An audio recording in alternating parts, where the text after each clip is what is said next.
recording. I hope that's okay. If it's not, leave now. No, I don't know what else. Okay, there we go. Welcome to Teachers Teaching Teachers. It is August 6th. All the time. 6. Yes.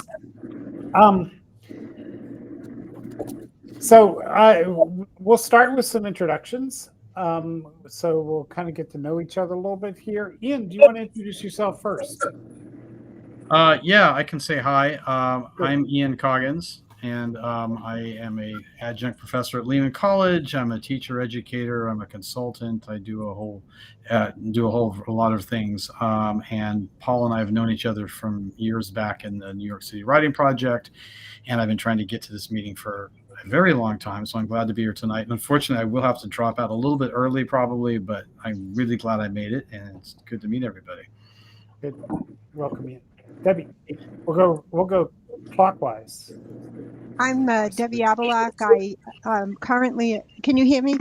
Yep. Perfect. Oh, okay. Yep. Currently, I do consulting for schools, but in my distant past, I was a school librarian and a curriculum coordinator and an administrator in the school. Debbie, what was your column called? Friction. It was Friction. Okay. And Debbie also developed software, right? Didn't you develop? My son and I developed a software while I was still teaching as a school librarian, which we called Noodle Tools, which is now developed into a full platform for student research, from note taking to citations. And I love it because we know our customers and we talk to them, and it feels personal. Cool. Chris. Hello, my name is Chris Sloan, and I teach high school at Judge Memorial in Salt Lake City, Utah. And Chris and some of your colleagues are going to be coming on to Writing Partners, so that's exciting. Yeah. Oh, yeah. Nice. Having our initial meeting with Brian and Chris. Uh-huh. Yeah, cool. On Friday, so our seniors will be all collaborating there. Yeah. Cool. Is it Maya? Mai. Thank you. Mai. Hi, I'm Mai. I'm Professor Cantrill student at UPenn, and I'm learning sciences and technologies. And it's great to see you guys. Welcome. Thank you for coming tonight. And I'm Paul Allison from New York City. Although right now I'm up in the Berkshires, but you know what? It's smoky up here. I hate it. It's amazing. We come up to the country and we get Canadian smoke. Anyway, so that's my complaint for tonight. So welcome everybody. Jack. Hi everyone. I'm Jack. I am Christina's partner and kind of tag along. I've spent a career in ed tech in various ways. Carina, Isabella, and Mai, it is a pleasure to meet you, because not that Christina ever has favorites, but you're her favorites, and you've been a wonderful class, and I'll miss you. I'll miss you when it's over. So glad to meet you and see you tonight, and really wonderful to spend this month in Chris's class. Say a little more about what do you do right now? What's the company you work with? What? I worked in online language learning for 25 years. I started with Rosetta Stone. I worked in an AI-based startup. I worked in the online tutoring space. So that's sort of a little bit of everything. Cool. Thanks for that extra note. Yeah, Christina. Hi everyone. I'm Christina Cantrill, and Jack's in the other room, so we're not bothering each other. So as you know, I work for the National Writing Project, but in the summer, I've had the opportunity to teach at Penn. And I've taught a course now for 3 years called Informal Learning. And it kind of brings together a whole bunch of things that I find really interesting, including communities of practice like this that come together around problems of practice and interesting inquiries. So Carina, Isabella, and Mai are the total students in my class this summer. Oh.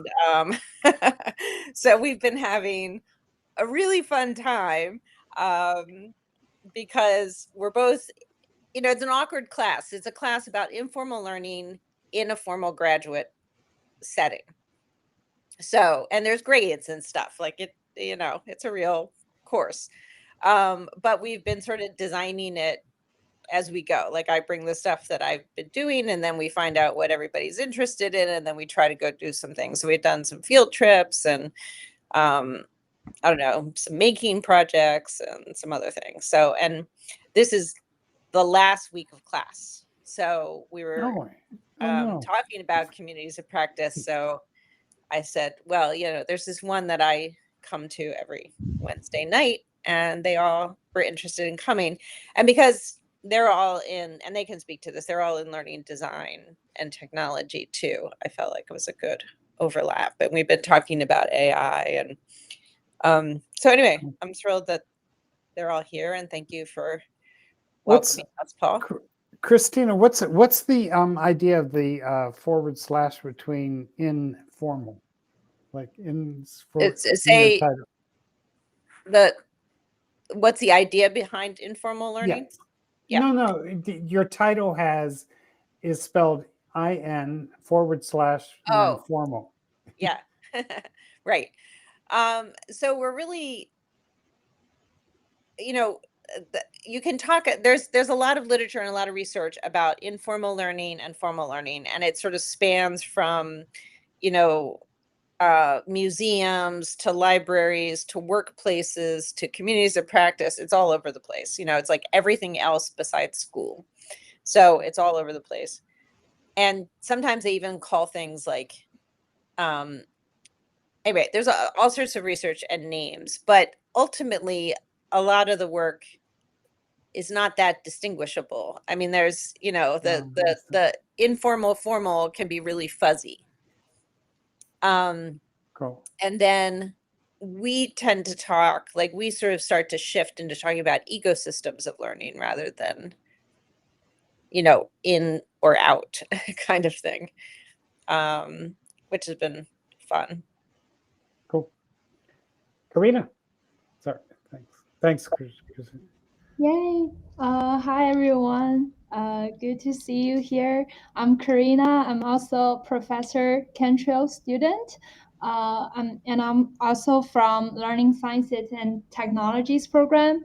I grew up in an educational family because both of my parents, they're also middle school English teachers in China. And my dad, he also teaches STEM. So I also have developed my passion for education. So this summer, I've been focusing on the curriculum development and the school partnerships work as my internship. So it's really my honor to be here tonight and have this precious opportunity to have this interesting and meaningful conversation with everyone here. So thank you. Nice to meet you. Cool. Thank you. Thank you, Carina. Can I just jump in for a second? So Carina's parents were visiting her from Shanghai, and her mother came to 2 of our classes. So that was pretty special. And I learned a lot. It was great. Right. Cool. Yeah, I appreciate the opportunity given by Professor. Yeah, and my mom really had a good time discussing about the topics with us at class. So that's a very unforgettable experience here at Penn. Hi everyone. Yeah. Hi everyone. I'm Isabella. I'm also in the Learning Science and Technology program, and I used to be an architecture designer in Dallas, and now I'm transitioning into AgTech.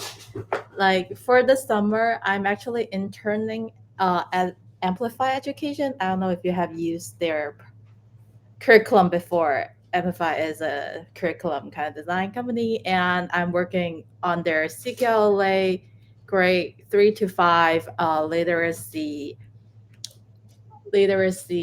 project.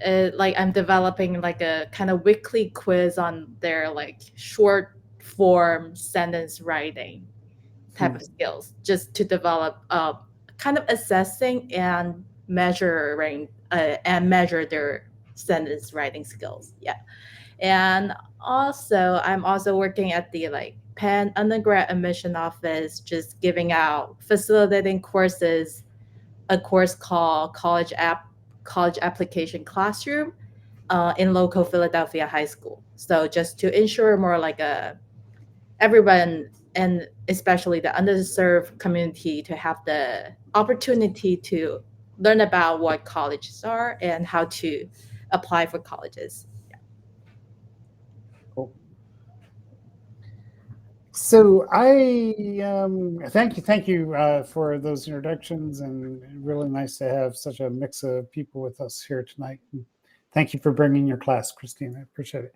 So, Christina, you may or may not have read the email I wrote.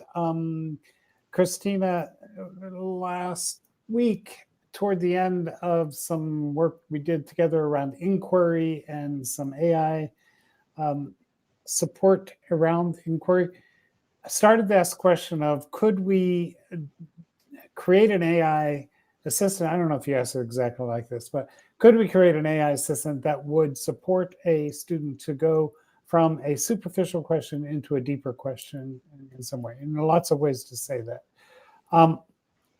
I immediately thought a couple of things, which one was that, oh my gosh, you know what? Last semester with Bonnie, Breeze, Bentham, we created a open and closed question coach. So it takes whatever question you have, it gives you, anyway, it plays with your question and helps and coaches you. And they're all on the table. There are a half a dozen other sort of writing partners that we've already created in different circumstances that kind of do this. This is, we're going to tease out here a little bit. However, it seems to me that although it's useful to look at these, I think it might be more useful for us to kind of create one ourselves together. And so I wanted to kind of demonstrate that because it does feel to me that, well, let me just use the open closed questions coach. It does things different than the Kickstarter does. For years, and Chris Sloan will support this, and Christina does. It starts with students doing 10 world questions, or imagines that's happening. So there was a certain protocol, a certain pedagogy that we did, and teachers continue to do. But in Bonnie's school at that time, they were focused on, like her whole department, on understanding this open close question thing. So they needed an AI that fit their school, their particular way of working. So I do feel like that happens a lot. Like, we can learn from what we've done before, but we need to kind of really make more clear what the process is for making our own. And any thoughts about that? I've been talking too much already, but well, Paul, I guess I was wondering, like, if it's worth saying what, like, the example that I brought up is a very old example of yours, but of a superficial question, and Debbie had a kind of similar one, but just to say what a superficial. So the other thing that could happen is that I could go and kind of make one, or Iain could go and make a GPT. Anyways, some of us could go make writing partner. So I made and I'm getting to your point. Yeah. When I tested the Wicked problem simulator, right? I used the question of, hey, I'm going to go do my nails. What color should I get, right? And to see what the Wicked problem simulator would do, and we could perhaps look at that. And then I posed the question of, the starvation in Gaza, what can be done about it? Just to kind of, see the kind of extremes of those two. And so what we're trying to do is figure out how to get to questions that students care about and are meaningful, right? Chris, can you say more about that, Chris Sloan? Or am I putting you on the spot? Yeah, try to get to questions that are meaningful for students. Yeah, I think what drives a lot of what I want to do in the classroom is have students, follow the inquiries that they're interested in. And so then, they'll research it, write about it, and then share it with other students and discuss that. So that's, an important inquiry approach, I guess.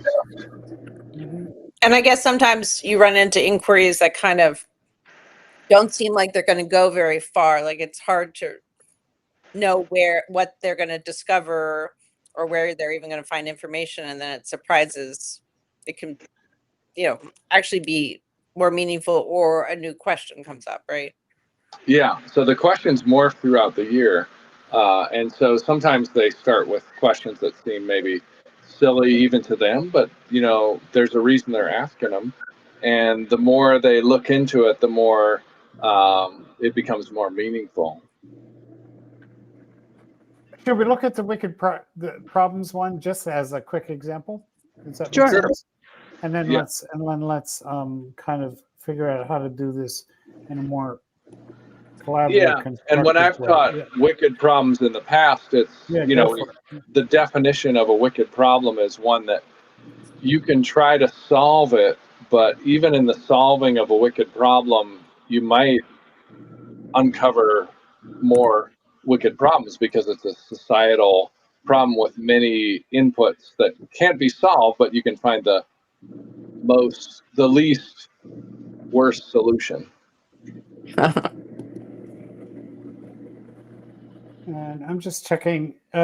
Is this is up now? You can see the edit Yeah. writing partner. Okay. Yeah. Thanks. So let me just show you how I built this one. I used a writing partner called that is a Pathfinder that kind of, and I found these two guys, right, Riddle and Weber, two thinkers who wrote an article in 1973 that kind of laid out the general theory, right? And so there's a paragraph describing them. There's it tells them who they are and what they're known for. And then, so we are instructing the AI when we do this, right? I hope you can see some of the other details here. Don't want to go too slow through this, but importantly also, and this is kind of new, there is a repository where I was able to put up their article from 1973 here. And so when a user uses this writing partner, it pings that article as well. And so that's kind of worth noting. I think I can stay on this page. And so what's on the right, just to clarify, what's on the right now please. is actually the what's it called? The writing prompt? part, the prompt. Yeah, thank you. So this is the prompt that you've put together for this particular AI, right? Yeah, and folks, please keep interrupting and make this a conversation. Yes. And I will say this, that when a user goes in and says and asks a question, that's also a prompt. So this language gets a little confusing. So sometimes or often we are beginning to call this a script, because that's actually what it is a script for an AI assistant to tell it what to do, right? And we can go into that in more detail as we will here. But one thing we tell it to do is refer to this PDF that we put up that defines, what a wicked problem is. I'm going to say really fast, I don't know if this is the best. I don't know if this answers Christina's and our question about how can we make an AI assistant that helps us deal with questions. This is just like one attempt to think about that, right? But just, and then we should think together a little more in just a second, but I wanted to show you over on the left side here is my question, how should I have my nails done next, right? And can somebody read that? Can you see it well enough so it's not my voice continuing? Are you talking about reading? Yeah, I appreciate your question. You see it there? Oh, I appreciate your question, which Thanks. is, how should I have my nails done next?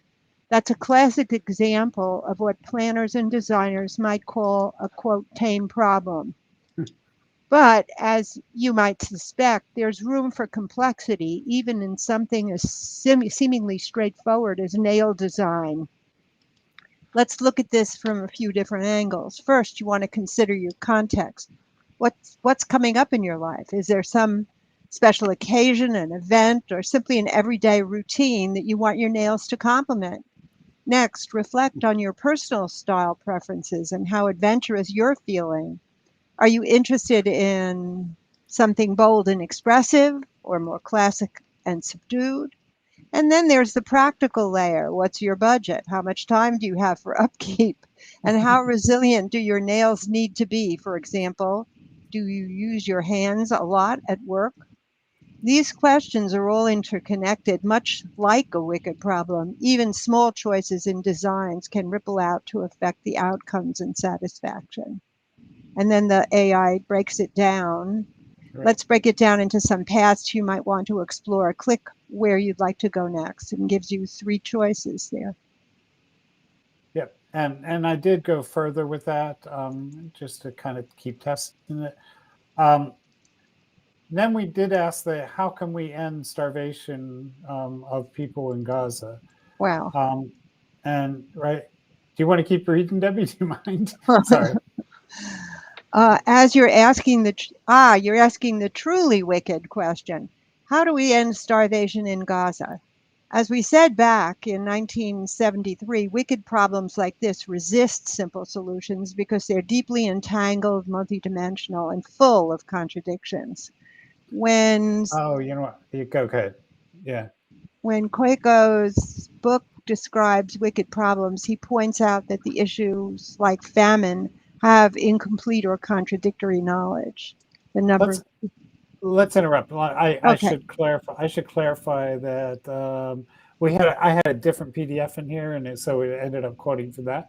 But it's interesting it did that. But yeah, yep. So we should go to the part where it's giving you some choices. I think we've kind of demonstrated clearly enough what's possible here.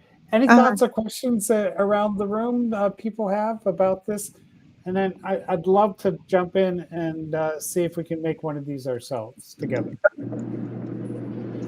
So in terms of Gaza, where did it go? Not that we have to dig into the content. It did the same thing. It like pulled out like 3 strands. I just didn't see it fast enough. It like pulled out 3 strands kind of similarly. I'm trying to look if I can find it. Yes, I mean, that's what we told it to do. That's what we tell it to do. We tell it to give us 2 paragraphs and then give us 3. So one of the things that we designed these scripts to do is to give agency to students, right? So it would go on for 12 paragraphs if we let it. And students kind of get lost. They may get lost in this too, but the idea is that, okay, here's a few ideas. I'm quoting from page 163. You can go look at it if you want to in my, right? And then here are 3 different directions I could go. Do you want to go in those? You want to choose one of those, or do you want to go one your own, right? Okay. And Paul, one other thing to mention is that certain parts of the prompt are boilerplate, things that you always want it to do. right? Right. That you don't have to rediscover every time. Like you're going to always tie your shoelaces before you walk out the door. Yeah, right? like this paragraph here, like avoid using passive voice, talk to me in second person, right? Yeah, that kind of stuff. Yeah. And there are more detailed ones too, as well. So you don't, you don't have to remember stuff like that. You can just look at another one and say, oh yeah, I want to make sure I put that one in. We have them, yeah, and we have them on a page that people can copy and paste from. Shall we jump in and try to, well, let me hear more questions or thoughts first. What haven't we been clear about? Yeah.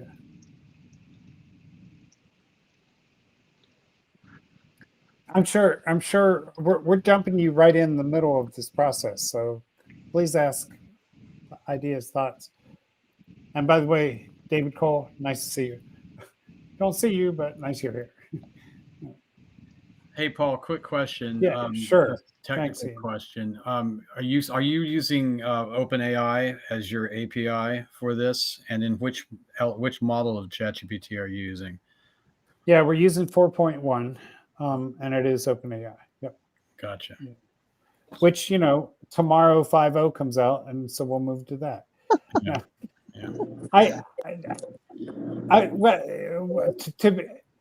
To not be flip about that, we do try to stay up to date, but then sometimes some of the models don't necessarily work as well in our context, so we wait a little bit and see, make sure it's working properly.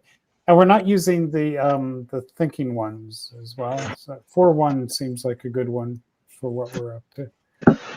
Yeah, I wouldn't think you'd need to use a reasoning model for this. Right. Yeah.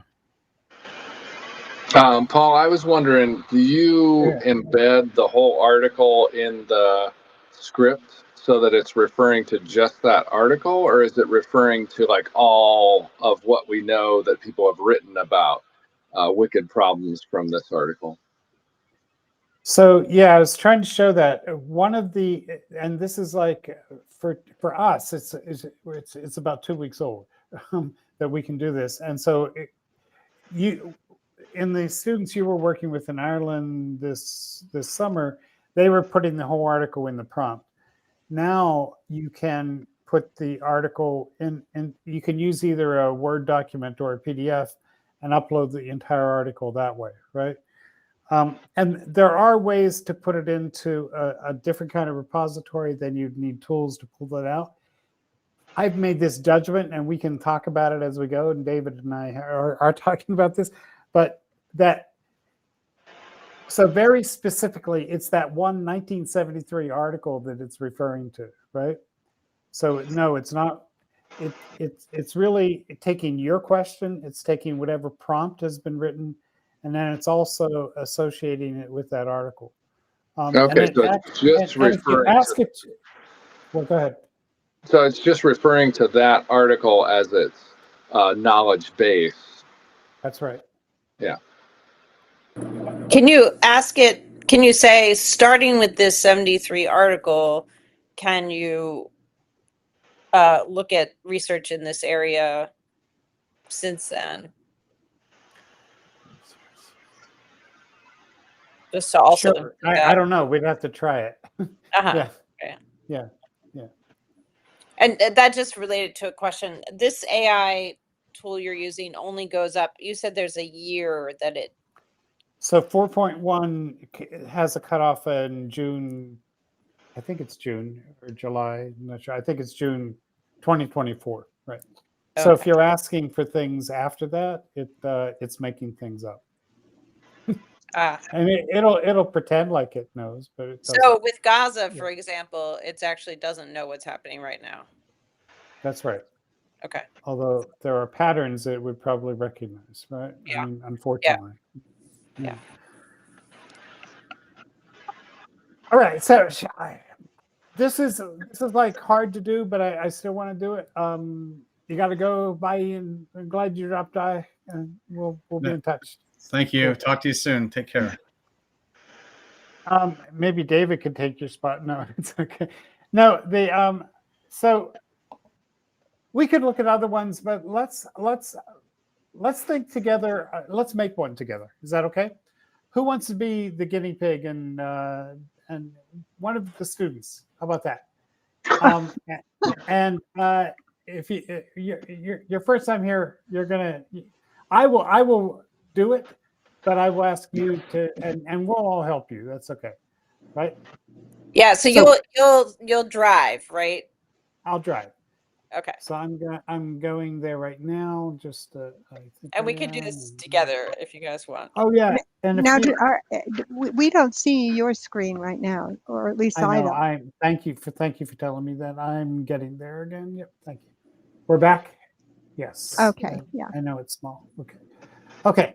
So we are going to go to create, and we're going to no, I'm not. We're not going to create. We're going to make a writing partner.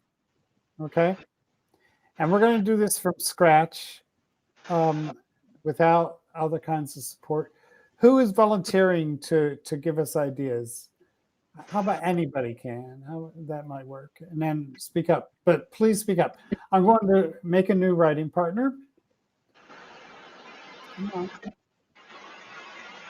And this is, again, this is a writing partner that can be there for a student to help them either figure out how to make their question about their nails more meaningful or make their question about Gaza more doable. There are better words for that, but so what do we want to name this writing partner? So this is let me clarify. This is a writing partner that will polish or augment or help you augment a question that you start out having. Perfect. Yep. But it could be about anything. Yes.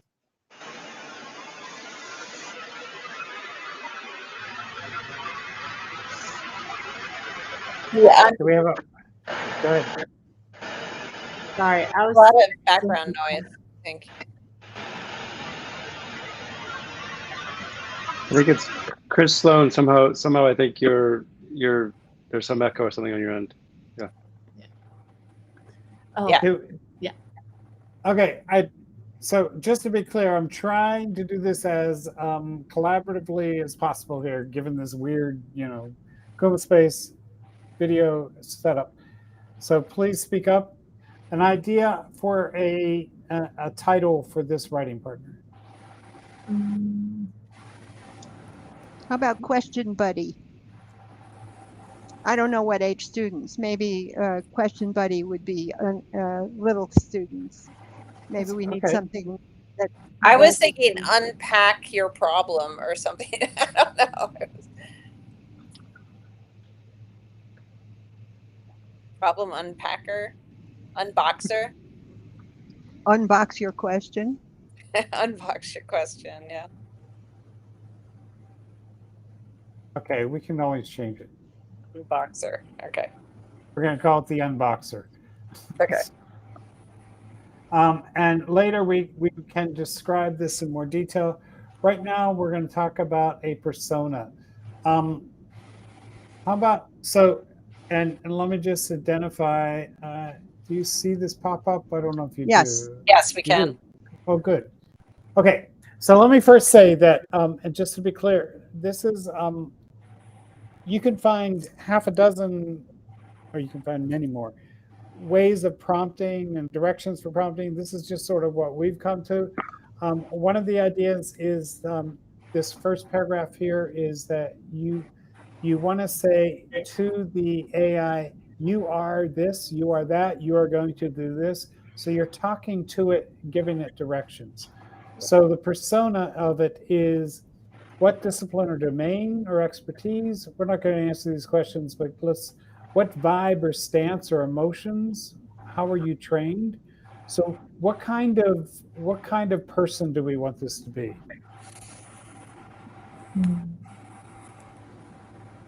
A peer? Peer. Say more. Just like you're a peer to whoever the student is, whoever is asking that question. So like speaking from like a peer perspective. I like that. It's interesting. Say more though, if I may ask. Why would a peer describe that peer a little bit? Yeah, it would be a more maybe a let me think. What is like a quality of a peer? Friendly, I guess, and not very formal and not very like instructional type. Right. Maybe a student who is working on the same assignment you are. Right. So and might share some similar experiences, like generationally. Is it like a student facilitator who can help you when you're doing your task and giving you some good inspirations through discussion? Yeah. What about, is a peer honest with you or not honest or? Honest. An honest peer. That's good. Yeah.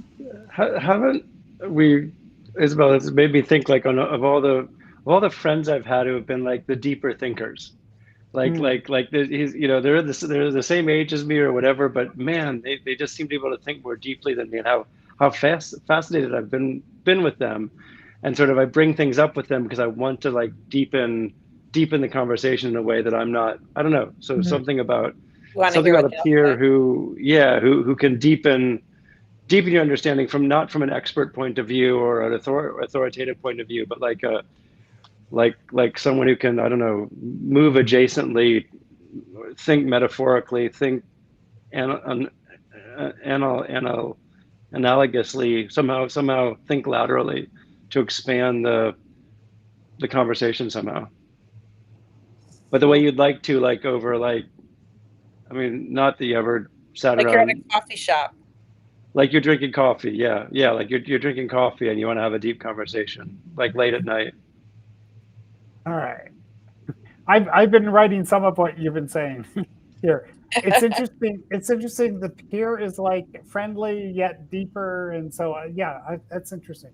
And not when we say honest, we mean also non-judgmental, right? The peer's not going to make fun of your ideas. The peer is going to take you.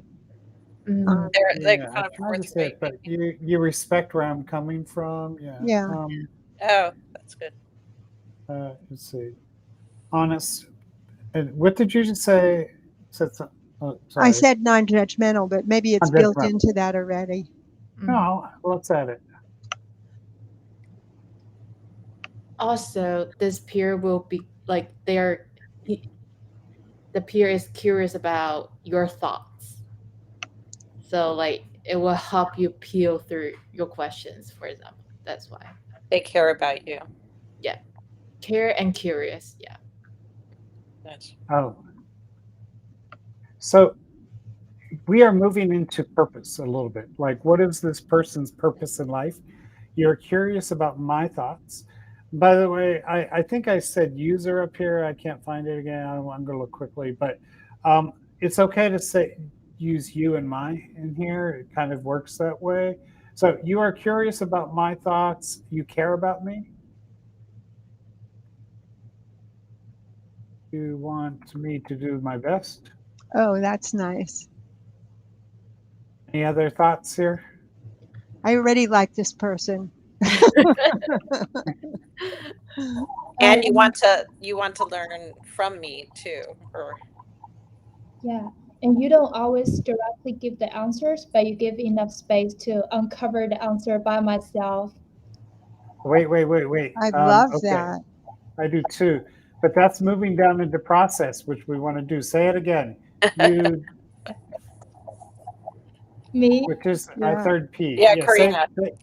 Say that again. You don't do what? Yeah, you don't directly tell me the answer, but you give me enough space and time to uncover my answer or uncover the unknown that I'm curious about.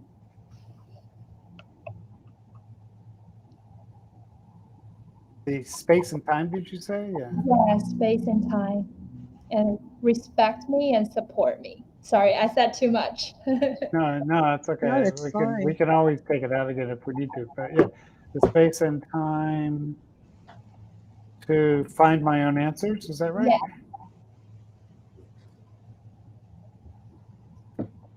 Obviously, we could keep going here. This is an awesome friend. Paul, just a couple yeah. typos. Oh, yeah, where? You wrote your care about me in that second paragraph. Oh, thank you. You're curious, your care. Okay. And then I see where you said user in the first paragraph. You said you are a deeper thinker than the user is.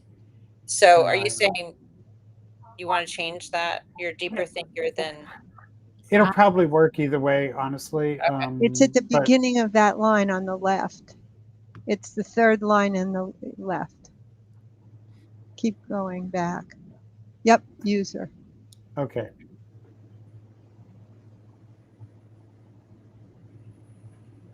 Yeah, I don't know. Let's just be consistent. Yeah, that's good. Okay. There is a fourth P, and just to refer back to the link right here, we've defined the persona, and it's such an interesting persona. I want to say that when 8th graders do this, often, like when teachers do this, we develop these, like we think it should be this guru or something, right? But 8th graders often say to us, I want somebody just like me, right? to be my AI partner. So it's interesting that you went there. But then notice it's a better you, right? I think it's so interesting. But so we did. He's saying the 8th graders because there's been this group from the school that's been coming. Sorry, and they're all in 8th grade, and they like do AI stuff all the time. They're amazing. But anyway, sorry. No, thanks. So we did the process. We did the persona, the purpose. We started to do some process. We could do more there, maybe. But let's look at product. These don't stay separate, but worth noting. The product is the stuff that you saw in that other, the other example I showed you. In that we told it, just give us 2 paragraphs. You can tell it whatever you'd like. What kind of product do you think would be useful to somebody starting an inquiry project? Brainstorming. But what would that look like? It would look like sort of like is still process.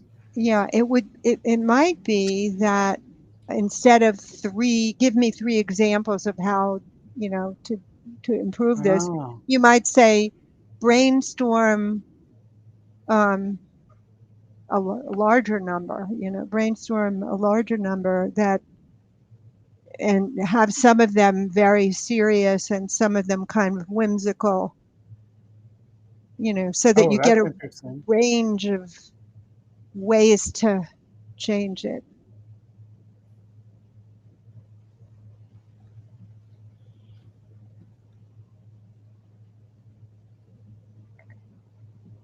I mean, we just don't want to assume that the way to give feedback is to actually look at the student's question and say, well, are you sure you mean this word here? You want to give the student a sense of open-ended curiosity, right? Yeah.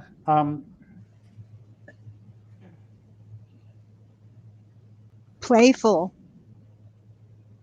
Well, I was wondering if it also should be connected to sort of contemporary culture. What do you mean by that, Christina? That it could be connected to music or I'll give examples.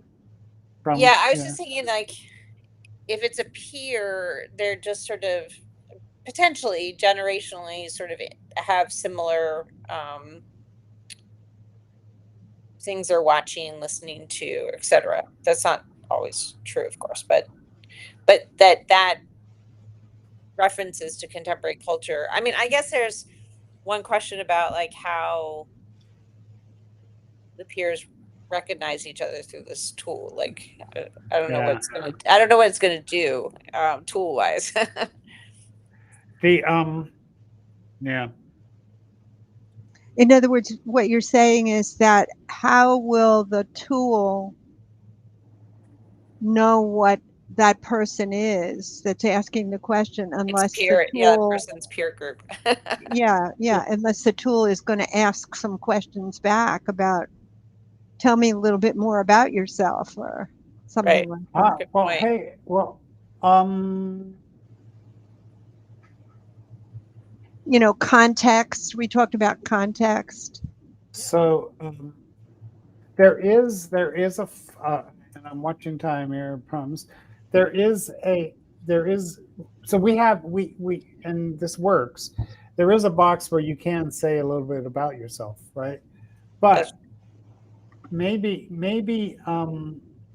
part of, and even though it's coming at the end, it'll still, maybe before, I'm just interpreting, so before you give me ideas, ask questions about who I am. Yeah, cool. Yeah. And why you have this question. Oh, I like that. I was just, yeah, because what's the context of this question? Is it I mean, we could imagine it would be an assignment for school. It could be a personal inquiry. It could be a family issue. A family issue, yeah.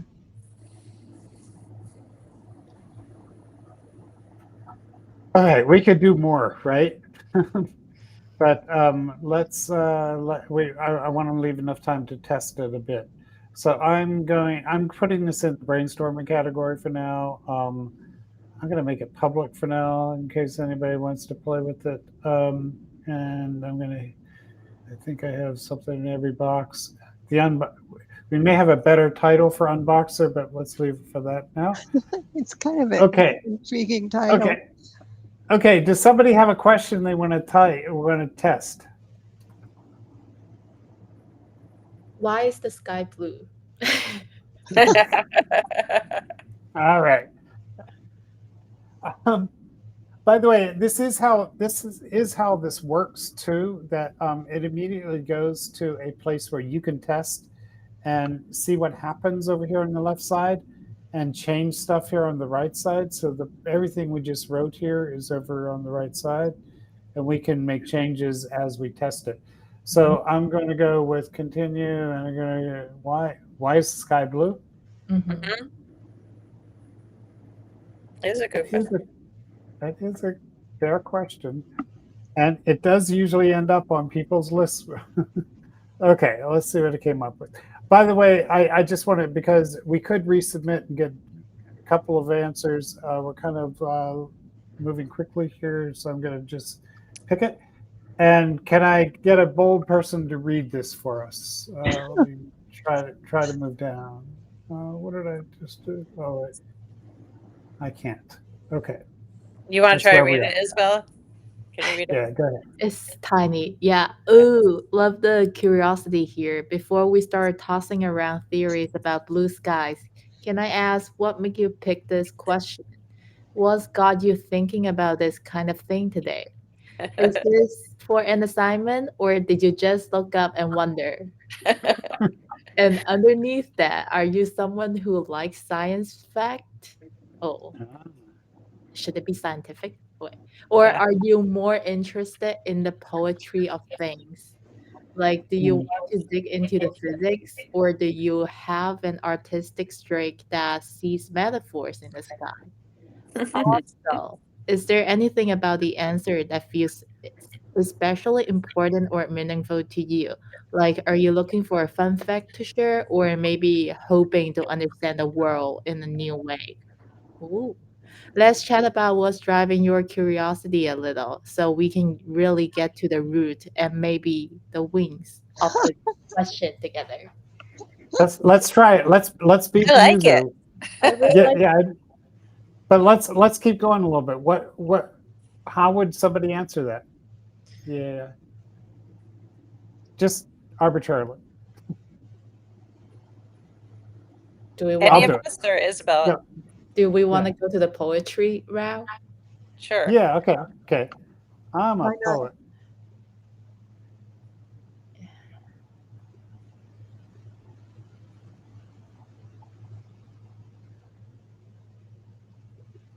That's what Something. this guy matters to me. It's funny.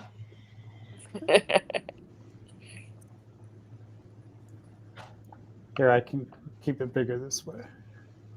Another reader? Oh my gosh. You're a poet. That made so much sense as to why the sky would be calling to you. The way poets see the world is kind of like catching the sunlight through a stained glass window, never just what's on the surface, but all the colors and meanings underneath. So before we play around with any more sky questions, my curious mind wants to know a bit more about you, if you're cool with it. When you write poetry about the sky, what kinds of feelings or ideas are you trying to capture? Is there a particular kind of sky, a stormy one, sunrise, deep night, star-filled, cloudless blue that really speaks to you? Are you just looking for scientific truths? They fixed it. Scientific truths to inspire your poetry, or did you like the sky as a space for imagination and metaphor? Is the why of the sky being blue about its beauty for you, or about its mystery, or something else? And how do you usually start your poems? Do you reach for facts first, or images, or questions you want to explore? Once we talk a little, I'd love to brainstorm some playful, poetic, and even weird questions about the sky together. Maybe things we could both use as writing prompts. Let me know your thoughts. All right, and we could keep going. So thoughts about this? It's totally That, sweet. that was brilliant to choose a question like that, wasn't it? It was just. I'm really curious how far you could take this, actually. Well, I am too, but I'm also looking at the clock. Whatever. So Isabella, do you want to try one more? Yeah, we could try. I just wanted to let you know that Paul made you all accounts in this, that you log in with your name and password, and so I just sent it to you over Canvas. So Yeah. I mean, so I'm going to say something, and then I'd love to hear what others are saying. Let's try to be a little specific. I mean, what I love is that this writing partner that you all created, and brilliantly, is doing what we asked it to do. It's holding back, yet it's also giving us like some options, ideas, yeah. Yeah, like which I think is really interesting that it can do that. What? Anything else other people notice? It's asking questions that you could sort of run with. I mean, any one of those questions could take you in a different direction, really. Yeah. And I like how the way it approaches this is whimsical. It doesn't feel like a teacher. It feels like an educated peer. Right. If you're cool with that, cracks me up a little bit. I don't know where that comes from.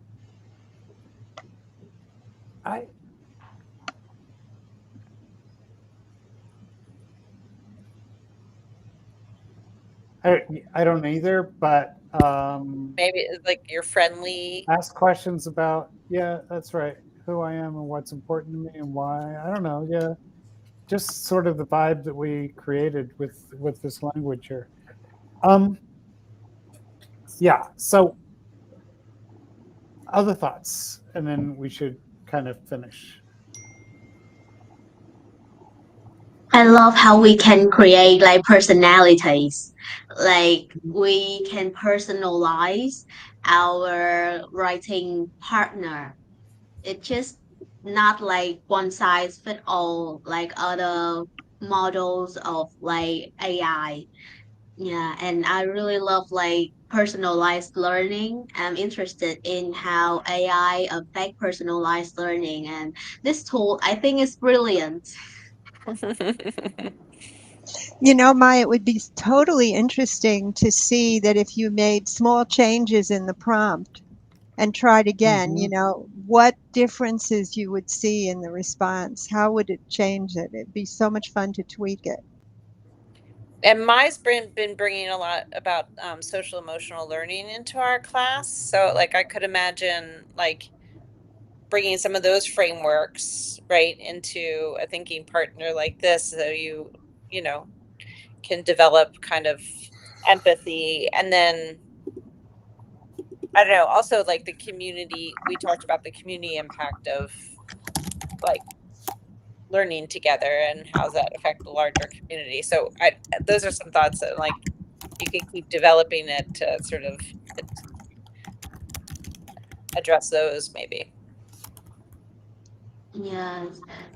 And I can even imagine like how I can like incorporate SEL, social emotional learning framework into our peer, and to have like a friend talking to you when you are like disappointed with your grades, or if anything's bad going on.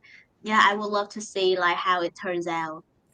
You could even ask the question, why did I get this grade? And see how it would respond to, you know, not knowing whether the grade was good or bad. What would it say to the person asking the question? One of the you mentioned framework and social emotional learning framework. There could be a PDF that specifies those things, and we could add that PDF to this prompt, and then it would refer to those in appropriate, you know. Then in the prompt you could say, when something comes up that is about stuff that's in the PDF, make sure you refer to that when you comment back. Yeah. And then we'd have to test it, see if it gets too much like a textbook, right? Right. Yeah, it's cool. Cool. Sorry, I have one more question, very quick. So I really love this experience. It's very immersive because it's like role-based learning. But I'm also very curious that is there a mode for students to collaborate writing? It's like the students they can like 2 or 3 students they share one assistant and they maybe collaborate on completing one poem or one paragraph. Is there any mode like this?